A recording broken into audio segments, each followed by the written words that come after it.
बहुत समय पहले की बात है। एक छोटे से राज्य में एक राजा रहता था। उसके महल में एक अद्भुत चांदी का पेड़ था। ये पेड़ दिन में चांदी के फूलों से खिलता और रात में उन फूलों से चांदी के मोती झड़ते।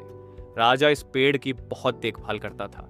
उसने सख्त पहरे का इंतजाम किया ताकि कोई चांदी के मोती चुरा न सके। एक दिन राजा ने देखा कि पेड़ के नीचे चांदी के मोती कम हो गए थे।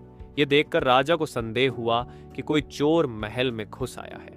उसने ऐलान किया कि जो भी चोर को पकड़ेगा उसे ढेर सारा इनाम दिया जाएगा।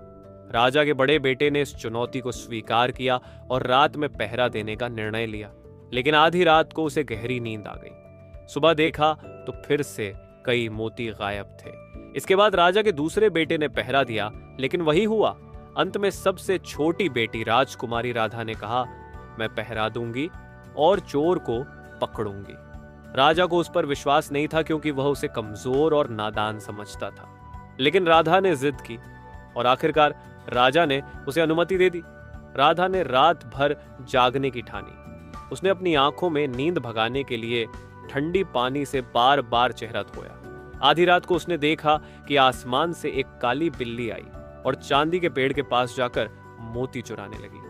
राधा ने तुरंत अपनी चतुराई से बिल्ली को पकड़ लिया, लेकिन जैसे ही उसने बिल्ली को पकड़ा, वह एक जादुई परी में बदल गई। परी ने कहा, मुझे माफ कर दो, मैं अपने राज्य के राजा की सजा के कारण यहाँ चोर बनकर आई थी। अगर तुम मुझे आजाद कर दो तो मैं तुम्हें एक अनमोल तोहफा दूंगी। राधा ने उसे जाने दिया।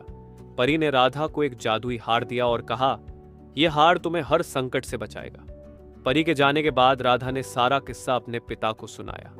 राजा को उसकी चतुराई पर गर्व हुआ। उसने अपनी छोटी बेटी को अपना उत्तराधिकारी घोषित किया। राधा ने उस जादुई हार का उपयोग अपने राज्य की भलाई के लिए किया। उसका राज्य सदैव खुशहाल रहा।